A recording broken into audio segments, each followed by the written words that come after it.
Hello to all my story lovers. Welcome back in Storytime channel. I'm Pallavi reading interesting stories for you. You know that we are reading The Wizard of Oz. Today we read chapter number 14, The Winged Monkeys. Now, what happened to the Dorothy and her comrades? Let's find out. The chapter number 14, The Winged Monkeys. You will remember there was no road, not even a pathway, between the castle of the Wicked Witch and the Emerald City. When the four travelers went in search of the witch, she had seen them coming and so sent the winged monkeys to bring them to her.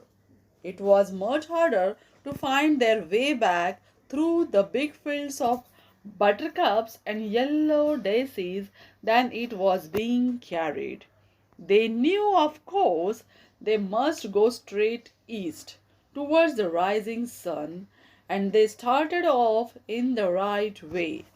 But at noon, when the sun was over their heads, they did not know which was east and which was west. And that was the reason they were lost in the great fields. They kept on walking. However, at night the moon came out and shone brightly. So they lay down among the sweet smelling yellow flowers and slept soundly until morning. All but the Scarecrow and the Tin Woodman. The next morning the sun was behind the cloud, but they started on, as if they were quite sure which way they were going. "If we walk far enough," said Dorothy, "we shall sometime come to some place, I'm sure." But day by day passed away, and they still saw nothing before them but the yellow fields. The Scarecrow began to grumble a bit. "We have surely lost our way," he said, "and unless we find it again in time to reach Emerald City, I shall never get my brains." "Nor I my heart," declared the Tin Woodman. "It seems to me I can scarcely wait till I get to Oz, and you must admit this is a very long journey." "You see," said the Cowardly Lion with whimper, "I haven't the courage to keep tramping forever without getting anywhere at all." Then Dorothy lost heart. She sat down on the grass and looked at her companions. They sat down and looked at her. And Toto found that for the first time in his life he was too tired to chase a butterfly that flew past his head. So he put out his tongue and panted and looked at Dorothy as if to ask what they should do next. "Suppose we call the field mice," she suggested. "They could probably tell us way to the Emerald City." "To be sure they could," cried the Scarecrow. "Why didn't we think of that before?" Dorothy blew the little whistle she had always carried about her neck since the Queen of Mice had given it to her. In a few minutes they heard the pattering of tiny feet, and many of the small grey mice came running up to her. Among them was the Queen herself, who asked in her squeaky little voice, "What can I do for my friends?" "We have lost our way," said Dorothy. "Can you tell us where the Emerald City is?" "Certainly," answered the Queen, "but it is a great way off, for you have had it at your backs all this time." Then she noticed Dorothy's golden cap and said, "Why don't you use charm of the cap and call the winged monkeys to you. They will carry you to the city of Oz in less than an hour. I didn't know there was a charm, answered Dorothy in surprise. What is it? It is written inside the golden cap, replied the Queen of the Mice. But if you are going to call the winged monkeys, we must run away, for they are full of mischief and think it a great fun to plague us. Won't they hurt me? Asked the girl anxiously. Oh no, they must obey the wearer of the cap. Goodbye. And she scampered out of sight with all the mice hurrying after her. Dorothy looked inside the golden cap and saw some words written upon the lining. These, she thought, must be the charm. So she read the directions carefully and put the cap upon her head. Kaki, she said, standing on her left foot. What did you say? Asked the scarecrow, who did not know what she was doing. Hello, hello, hello. Dorothy went on, standing this time on her right foot. Hello, replied the Tin Woodman calmly. Zizzy, zuzzy, zik, said Dorothy, who was now standing on both feet. This ended the saying of the charm, and they heard a great chattering and flapping of wings as the band of winged monkeys flew up to them. The king bowed low before Dorothy and asked, What is your command? We wish to go to the Emerald City, said the child, and we have lost our way. We will carry you, replied the king, and no sooner had he spoken than two of monkeys caught Dorothy in their arms and flew away with her. Others took the scarecrow and the woodman and the lion and one little monkey, says Toto, and flew after them, although the dog tried hard to bite him. The scarecrow and the tin woodman were rather frightened at first, for they remembered how badly the winged monkeys had treated them before. But they saw that no harm was intended, so they rode through the air quite cheerfully and had a fine time looking at the pretty gardens and woods far below them. Dorothy found herself riding easily between two of the biggest monkeys. One of them, the king himself, they had made a chair of their hands and were careful not to hurt her. Why do you have to obey the charm of Golden Cap? She asked. That is a long story, answered the king with a laugh. But as we have a long journey before us, I'll pass the time by telling you about it, if you wish.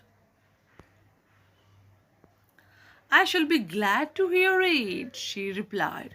Once, began the leader, we were a free people, living happily in the great forest, flying from tree to tree, eating nuts and fruits, and doing just as we please without calling anybody master.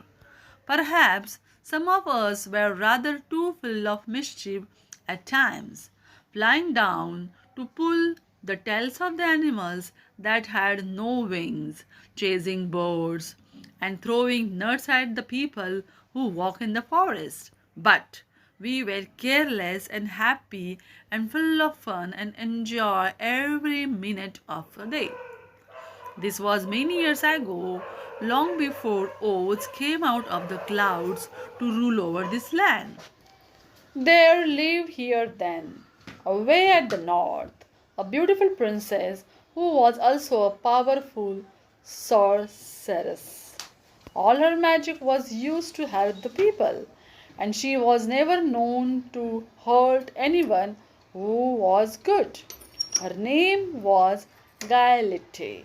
She lived in a handsome palace built from great blocks of ruby.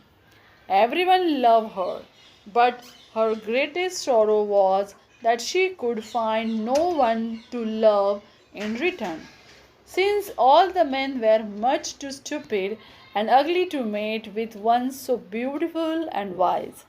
At last, however, she found a boy who was handsome and manly and wise beyond his years.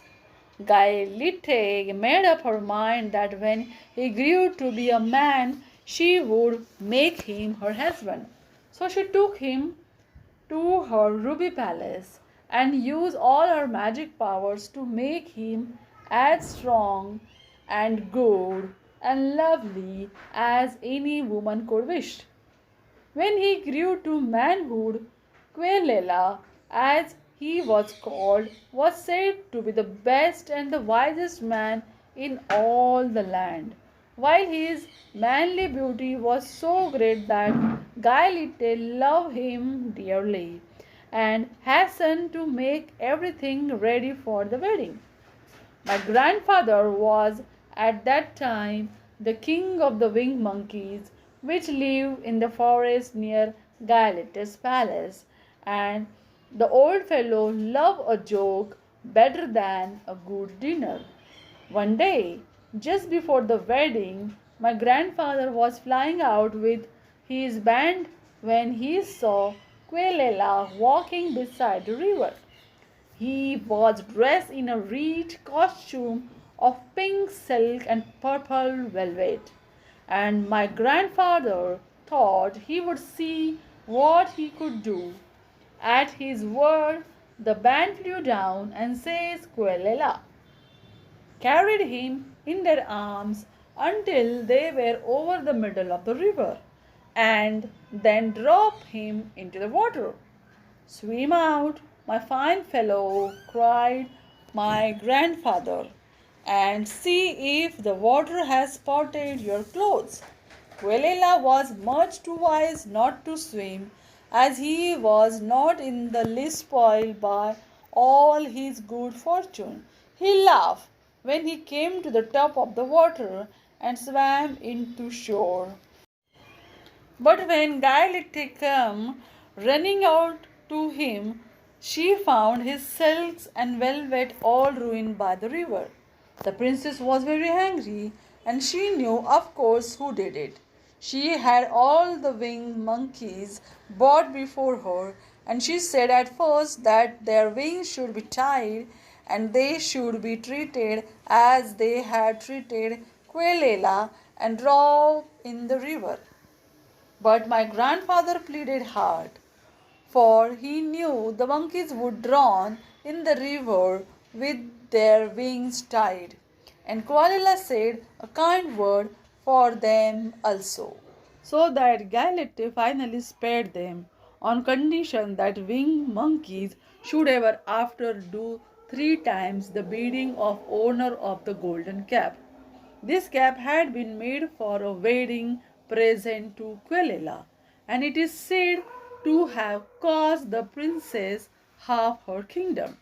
Of course, my grandfather and all the other monkeys at once agreed to the condition, and that is how it happens that we are 3 times the slaves of the owner of the golden cap, whomsoever he may be. And what become of them? Asked Dorothy, who had been greatly interested in the story. Qualela being the first owner of the golden cap, replied the monkey. He was the first to lay his wishes upon us.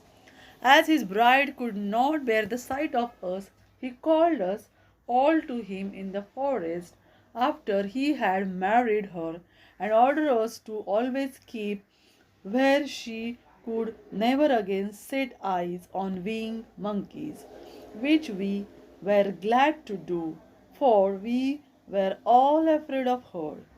This was all we ever had to do until the golden cap fell into the hands of Wick Witch of the West, who made us enslave the Winkies, and afterward drive Oz himself out of the land of the West. Now the golden cap is yours, and 3 times you have the right to lay your wishes upon us. As the Monkey King finished his story, Dorothy looked down and saw the green, shining walls of the Emerald City before them. She wondered at the rapid flight of the monkeys, but was glad the journey was over. The strange creatures set the travelers down carefully before the gate of the city. The king bowed low to Dorothy and then flew swiftly away, followed by all his band. That was a good ride, said the little girl. Yes, and a quick way out of our troubles, replied the lion. How lucky it was you brought away that wonderful cap. This is the end of the story. Do you like it? Then tell me in the comment box and subscribe our